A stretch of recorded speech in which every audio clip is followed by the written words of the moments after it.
ज्ञानतिमिरान्धस्य ज्ञानाञ्जनशलाकयः चक्षुरुन्मिलितं येन तस्मै श्रीगुरुवे नमः। हरे कृष्णा। आज राम कथा के प्रथम सत्र में आप सभी भक्तों का हार्दिक स्वागत है। आज से हम राम कथा का शुभारंभ करने जा रहे हैं, जिसके तहत हम भगवान श्री रामचंद्र की महिमा का यशोगान करेंगे। भगवान श्री रामचंद्र इस धरा पर क्यों प्रकट हुए और उन्होंने प्रकट होने के उपरांत क्या क्या लीलाएं करी, अपने भक्तों के साथ क्या क्या आदान प्रदान किए। जब उन प्रसंगों के विषय में हम सुनेंगे तब निश्चित रूप से हमारे जीवन में परिवर्तित आएगा। इस जीवन में तो हम भगवान की कथाओं को सुन के आनंद से रह पाएंगे और जीवन के उपरांत हम भगवत धाम जाने के भी अधिकारी बन जाएंगे। अगर भगवान श्री रामचंद्र के आदर्शों को अपने जीवन में उतारकर भगवान श्री रामचंद्र के जो जो कार्य किए हैं उनको देखकर सुनकर अपने जीवन में उतारेंगे, तब निश्चित रूप से हमारा जीवन है वो भी आनंदमय हो जाएगा।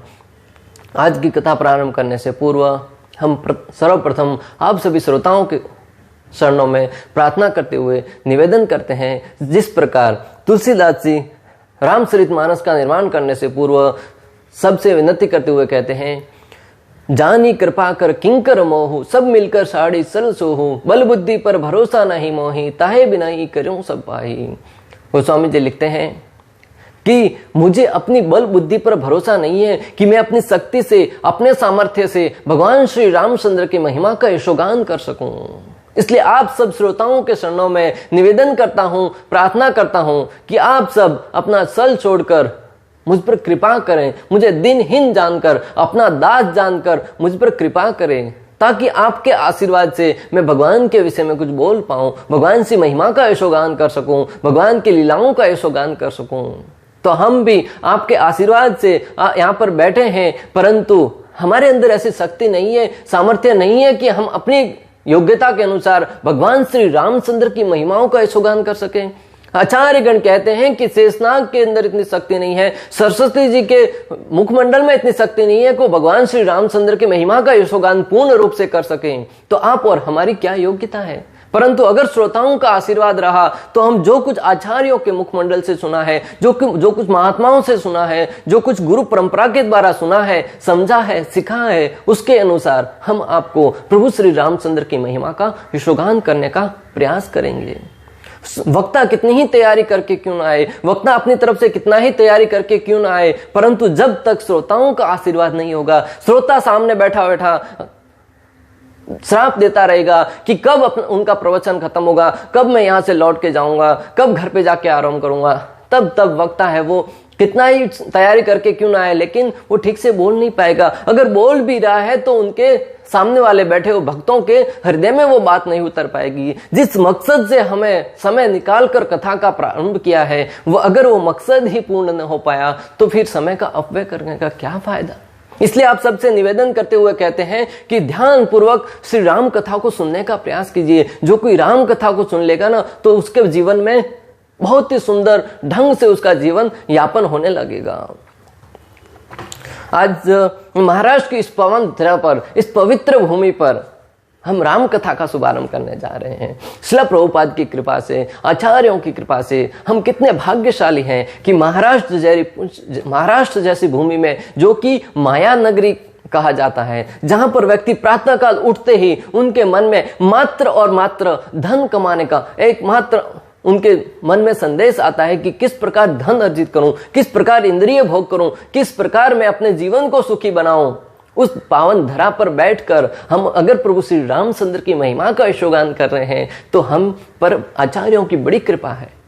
इस महाराष्ट्र की पावन धरा पर बैठकर अगर हम आज रामचंद्र की गुणों का महिमा का यशोगान कर रहे हैं तो श्रील प्रभुपाद की कृपा से, आचार्यों की कृपा से।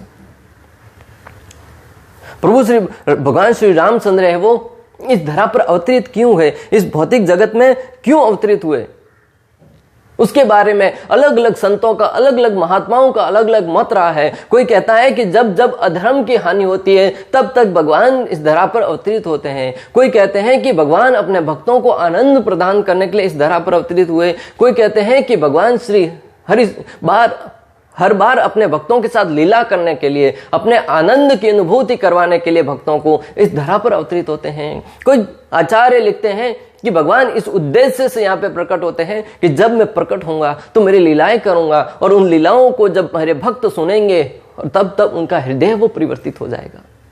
परंतु भगवान श्री रामचंद्र के निकटीय भक्त और सर्वोच्च भक्त भगवान श्री रामचंद्र के जब भक्तों का नाम आता है तब हनुमान जी का नाम सबसे अग्रणी आता है। हनुमान जी से किसी ने पूछा कि भगवान श्री रामचंद्र का प्राकट्य क्यों हुआ, तो हनुमान जी बहुत ही सुंदर संदेश देते हुए, बहुत ही सुंदर शिक्षा देते हुए बताते हैं कि प्रभु श्री रामचंद्र का इस धरा पर अवतरित होने का कारण है भगवान श्री रामचंद्र अपने आचरण द्वारा हमें सिखाना चाहते थे। भगवान को पता था कि कलयुग आने वाला है और कलयुग में व्यक्ति भगवान की भक्ति तो छोड़ो, अपने मनुष्य स्तर को भी नहीं बना रख पाएंगे। अपने परिवार में किस प्रकार रिश्तों को मेंटेन करना है, किस प्रकार रिश्तों में आदान प्रदान करना है, वो भी नहीं ठीक से कर पाएंगे। और आज हम देख भी रहे हैं कि संपूर्ण विश्व में व्यक्ति अपने पिता के प्रति, माता के प्रति, भाई के प्रति, बहन के प्रति, समाज के प्रति किस प्रकार व्यवहार कर रहा है कि आए दिन पति पत्नी में झगड़ा हो रहा है, पिता पुत्र में झगड़ा हो रहा है, माँ बेटी में झगड़ा हो रहा है, भाई बहन में झगड़ा हो रहा है, चाहे संपत्ति के लिए हो, धन के लिए हो, जमीन जागीर के लिए हो, किसी न किसी बात को लेकर आए दिन कुछ न कुछ झगड़ा चलता ही रहता है। और वो झगड़ा है वो इस मुकाम तक पहुंचता है कि भाई भाई की हत्या कर देता है, भाई बहन की हत्या कर देता है, पिता पुत्र की हत्या कर देता है। और समाज में एक ऐसी स्थिति आ गई है कि जहां पर हर एक व्यक्ति को मात्र और मात्र अपनी इंद्रिय तुष्टि के लिए ही जीवन यापन कर रहा है। कोई किसी से प्रेम की आशा रखे हुए रखना भी मूर्खता होगी, क्योंकि आज की तारीख में व्यक्ति स्वार्थपूर्ण जीवन यापन कर रहा है। अपना काम बनता भाड़ में जाए जनता। जब ऐसे ऐसे आज के समाज के जिनको हम आइडल मानते हैं, जो नाचने गाने वाले व्यक्ति हैं, जब वो ऐसा ऐसा स्लोगन देते हैं, ऐसे ऐसे बात कहते हैं कि अपना काम बनता भाड़ में जाए जनता, तब जनता है उनको फॉलोअर्स हैं, आज का सामान्य जो जनता है वो उसी बात को अपने जीवन में उतार कर उसी उद्देश्य से कार्य करता है और अधोगति की तरफ बड़ी तेजी से प्रगति कर रहा है। इसलिए हमारा कर्तव्य होना चाहिए कि हम श्री रामचंद्र के आचरण से क्या सीख सकें। तो हनुमान जी कहते हैं कि भगवान श्री रामचंद्र को पता था कि कलयुग में आने वाला जीव है वो सामान्य मानव का भी स्तर नहीं बनाए रख पाएगा, इसलिए वो इस धरा पर अवतरित हुए। और इस धरा पर अवतरित होने का मात्र एक कारण था कि वो अपने आचरण द्वारा ये सिखा सकें कि पिता के प्रति एक पुत्र का क्या कर्तव्य होना चाहिए, अपने भाई के प्रति एक भाई का क्या कर्तव्य होना चाहिए, एक माता के प्रति पुत्र का क्या कर्तव्य होना चाहिए, एक राजा का अपने प्रजा के प्रति क्या कर्तव्य होना चाहिए। इन सब बातों को व्यक्ति सीख लेगा ना तो जीवन में भक्ति के स्तर तक पहुंच पाएगा। आज भगवान श्री रामचंद्र कृष्ण की भक्ति तो करना दूर की बात है, मनुष्य सामान्य मानव भी नहीं बन पाता है। आज किसी कुत्ते को कहना नहीं पड़ता कि तुम कुत्ता बनो, किसी बिल्ली को नहीं कहना पड़ता कि तुम बिल्ली बनो, गाय को नहीं कहना पड़ता कि तुम गाय बनो। हर एक व्यक्ति अपना अपना कार्य करता है। कुत्ते का काम है कि वो घर की रखवाली करता है, रोटी के लिए सीना झपटी करता है, घर की रखवाली करने के लिए दूसरों के ऊपर भौंकता है, वो अपना काम अच्छे से करता है। गाय है वो घास खाती है और बदले में दूध प्रदान करती है, सबका जीवन यापन करवाने के लिए एक माता की भूमिका निभाती है।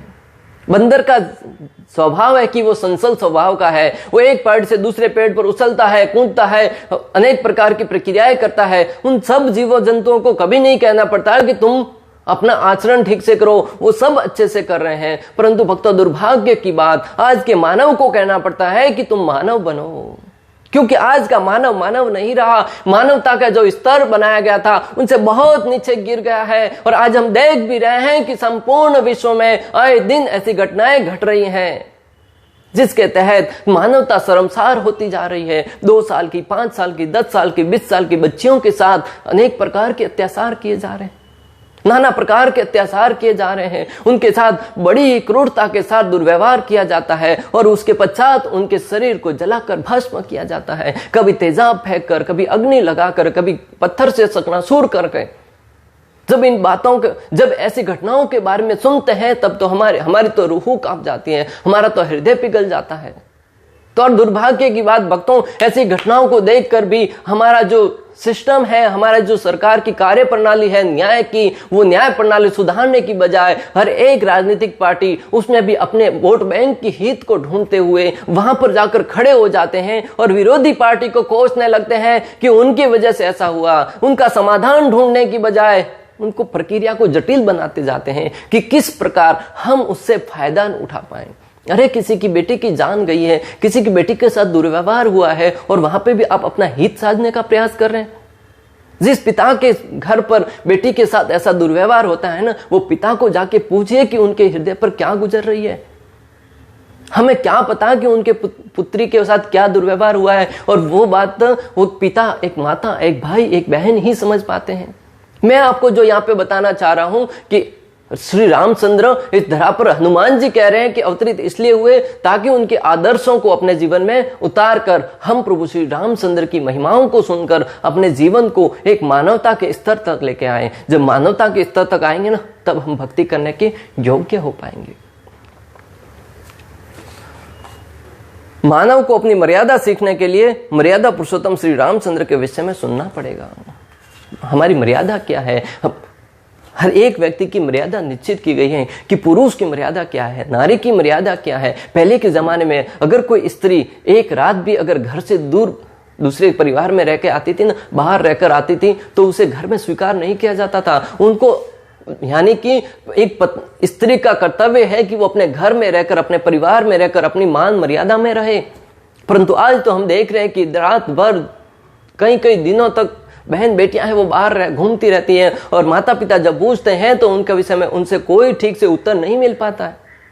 और उनके चरित्र का हनन होने के कारण आज हम देख रहे हैं कि आए दिन ऐसी अमानवीय घटनाएं घट रही है। हम किसी स्त्री का जो उनका जो अधिकार है वो छीनने का प्रयास नहीं कर रहे हैं, हम उसकी अधिकारों के बारे में कोई बात नहीं कर रहे हैं। लेकिन मैं आपको जो बताना चाह रहा हूं कि स्त्री को अपनी मर्यादा में रहना चाहिए, भले वो किसी भी अवस्था में क्यों ना रहे। जब तक मर्यादा में रहेगी ना, तब तक सामने वाला व्यक्ति उनको कुदृष्टि से देखने का प्रयास नहीं करेगा। अब आज भी आप देखेंगे कि अगर कोई बहन पूर्ण वस्त्र पहनकर बहुत ही सज धज कर जब घर से निकलती है, तब लोगों की दृष्टि देखने की परिवर्तित हो जाती है। वो उनको लगता है कि ये बहुत ही मर्यादित नारी है, और उनको देखने की दृष्टि है वो परिवर्तित होकर वो एक बहन के रूप में देखते हैं, एक माता के रूप में देखते हैं, अलग अलग दृष्टि के रूप में देखते हैं। परंतु जब वही स्त्री अर्धनग्न कपड़े पहनकर जब घर से निकलती है, तब स्वाभाविक है कि बाहर अनेक प्रकार के ऐसे असामाजिक तत्व बैठे हैं जो आपको भोग की इच्छा से देखेंगे, और भोग की इच्छा से देखने के कारण आपको भोग की वस्तु समझकर आपके अंदर भी वो दुष्टता धीरे धीरे आ ही जाती है। आचार्यगण उदाहरण देते हैं कि जब किसी व्यक्ति को आंख आ जाती है, और उस आंख आई हुई व्यक्ति को जब हम उसके आंखों की तरफ देखते हैं, तब हमारे अंदर भी वो आंख की बीमारी वो आ जाती है। वो असाध्य रोग जब देखने मात्र से हमारे अंदर परिवर्तित हो सकता है, तो जो ये भोग करने की जो काम वासना है, वो दूसरा व्यक्ति जिसके अंदर बहुत ही भोग विलास की इच्छाएं भरी पड़ी है, वो किसी बहन बेटी को जब ऐसी इच्छा से देखेगा, ऐसी तृष्णा से देखेगा, तो स्वाभाविक है उनके अंदर भी वो तृष्णा जागृत होती है। इसलिए बहन बेटियों से निवेदन करते हैं कि अपने जीवन में मर्यादित रहने का प्रयास करें। हाँ, आपकी जिंदगी है, आप अपने अनुसार जिए, लेकिन साथ ही साथ मर्यादा को ध्यान में रखें, ताकि आपके परिवार की, आपके समाज की इस जगत में तारता न हो, आपके जीवन को विशेष रूप से कोई खतरा न हो। क्योंकि जब बहन बेटी के साथ ऐसा दुर्व्यवहार होता है ना, तो उनके जीवन पर क्या गुजरती है वो वही ठीक से जान सकती है। इसलिए यहाँ पे आचार्यगण कहते हैं कि भगवान श्री रामचंद्र हमें मर्यादा सिखाने के लिए इस धरा पर अवतरित हुए। आचार्यगण लिखते हैं कि रामायण का प्राकट्य जिज्ञासा से होता है। भारद्वाज मुनि को रामायण सुनाया याज्ञवल्क्य जी ने। हर एक ग्रंथ का प्राकट्य जिज्ञासा से होता है। अर्जुन ने जिज्ञासा करी, भगवत गीता प्राप्त हुई। परीक्षित महाराज ने जिज्ञासा करी, श्रीमद् भागवतम प्राप्त हुई। भारद्वाज मुनि ने जिज्ञासा करी, रामायण प्राप्त हुई।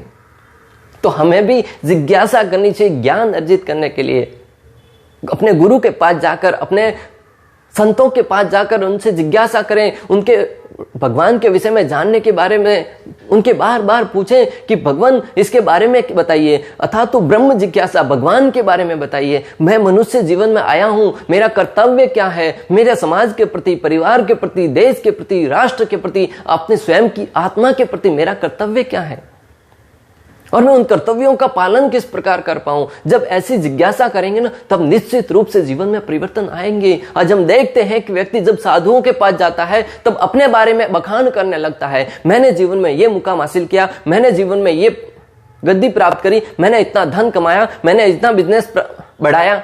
क्या फायदा साधु को आपके इस बारे में जानकर?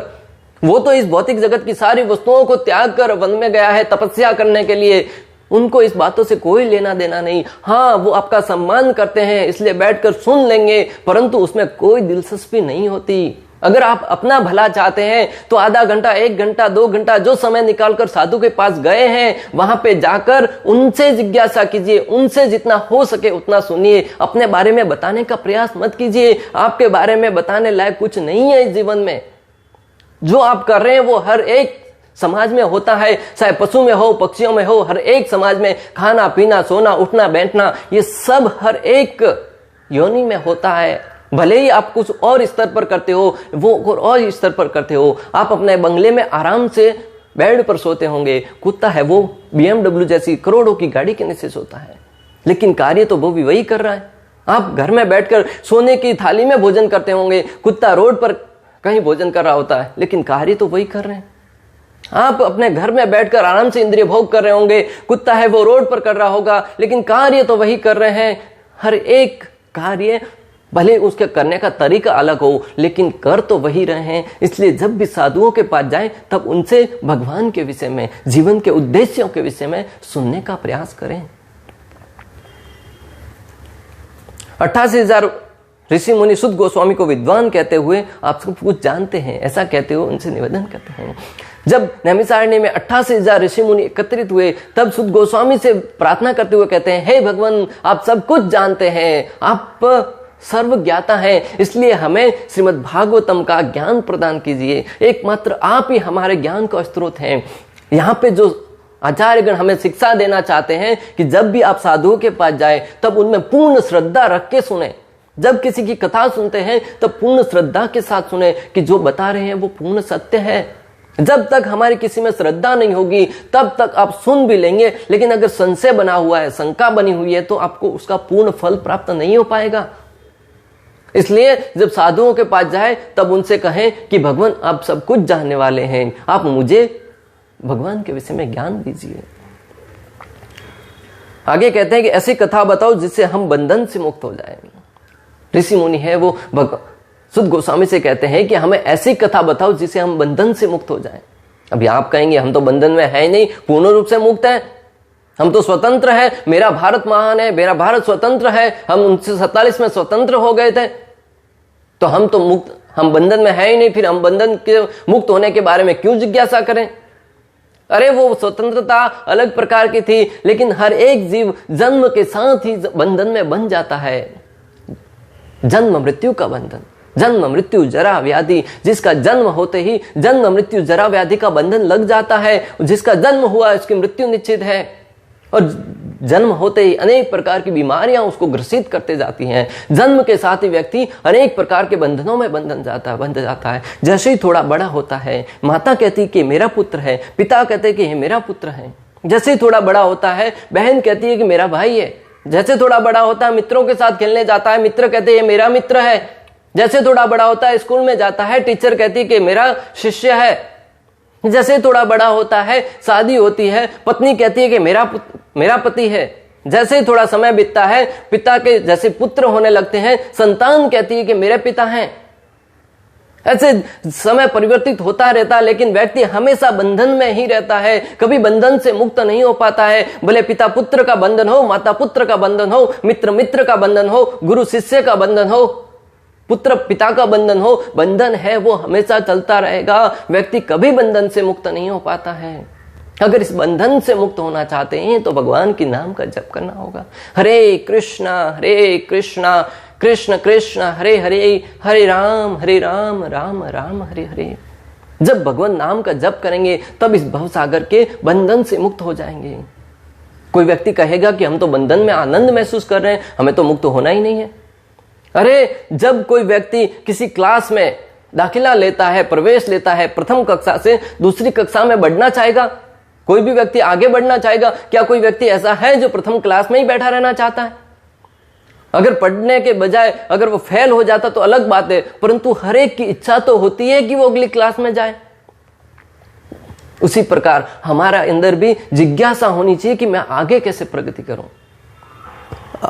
आज लोग अनेक प्रकार के गाने गाते हैं, 7 समंदर पार में आया तेरे पीछे। ये हम तो 7 जन्मों का हमारा साथ है, 7 जन्मों तक हम रिश्ता साथ में निभाएंगे। पति पत्नी का रिश्ता ना हमारा 7 जन्मों का है। अरे मूर्खों, 7 जन्मों तक क्यों यहीं पे पड़ा रहना चाहते हैं? इसी मनुष्य से जन्म मिला है, पता नहीं अगला जन्म कौन सा मिले। इसी जन्म में भक्ति कीजिए, श्री रामचंद्र के नामों का यशोगान कीजिए, अपना परलोक सुधारिए और अगले ही जन्म में भगवत धाम जाने का रास्ता तैयार कीजिए। क्यों इसी भौतिक जगत में दुखालयम अशाश्वतम, इस भौतिक जगत के दुखों में क्यों पड़ा रहना चाहते हैं? इस भौतिक जगत में मात्र और मात्र दुख के अलावा कोई नहीं, कुछ नहीं है। सुख की आशा रखना इस दुखालय में मूर्खता होगी। आज हम सुख की आशा से अनेक प्रयास करते हैं, हम अनेक प्रकार के मेहनत करते हैं, तपस्या करते हैं, साधना करते हैं, तब जाके कुछ धन प्राप्त होता है। और उस धन से जब भोग करने का प्रयास करते हैं तब भी उसमें दुख ही प्रकट होते हैं। अनेक प्रकार का धन कमा के हम उससे स्वादिष्ट भोजन करते हैं, लेकिन वो स्वादिष्ट भोजन करने के उपरांत पेट में खराबी आ जाती है तो वो भी दुख है। धन कमाया था मेहनत से भोजन करने के लिए, लेकिन उधर में कुछ बीमारी होने के कारण व्यक्ति है वो दुखी हो जाता है।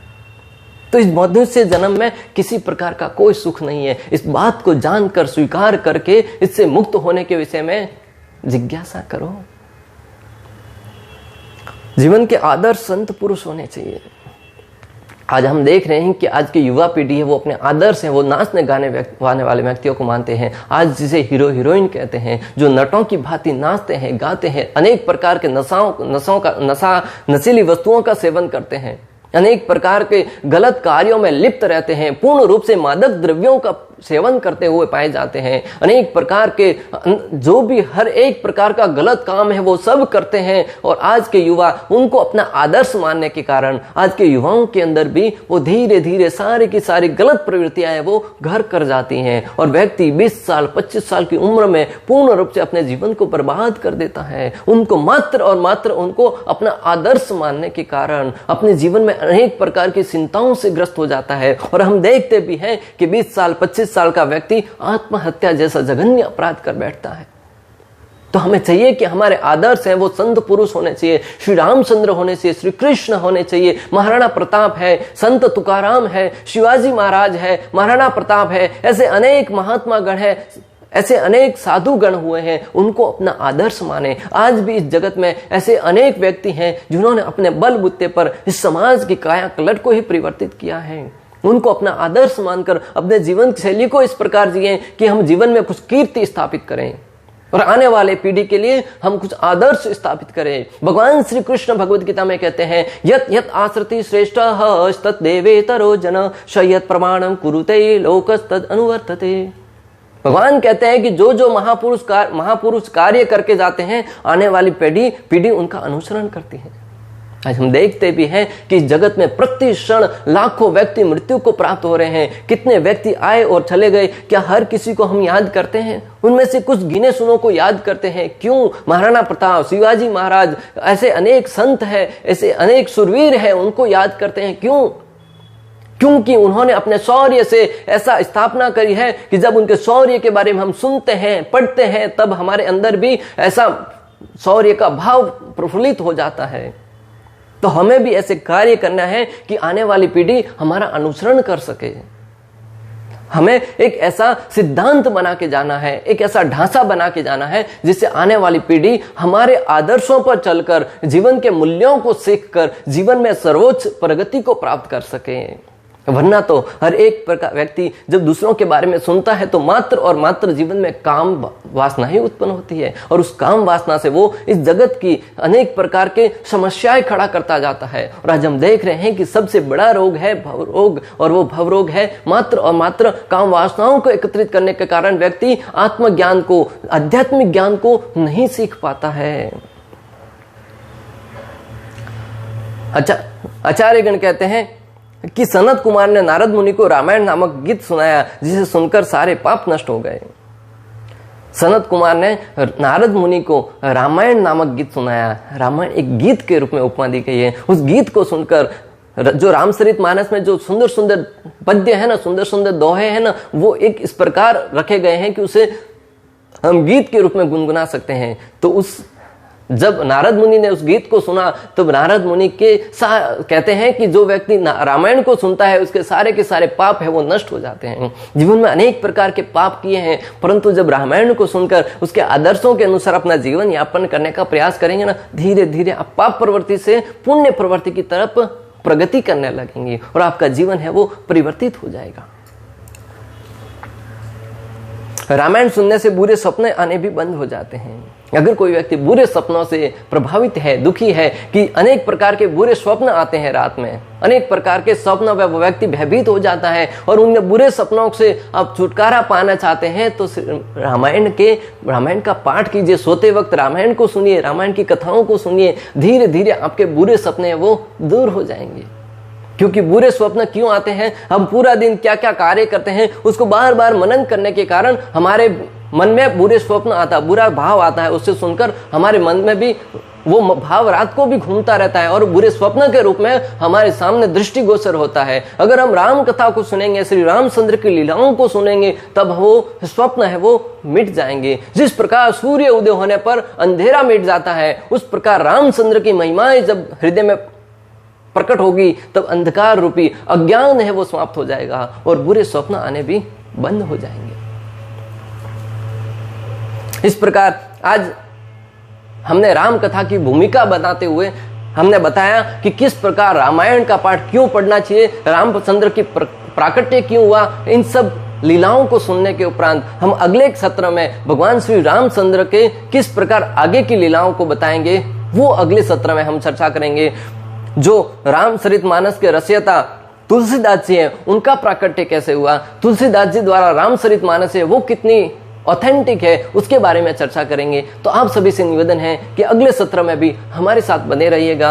अंत तक हमारे साथ बने रहने के लिए आप सभी का बहुत बहुत धन्यवाद। श्रील प्रभुपाद की जय, श्यावर रामचंद्र भगवान की जय। हरे कृष्णा कृष्ण कृष्ण हरे हरे, हरे राम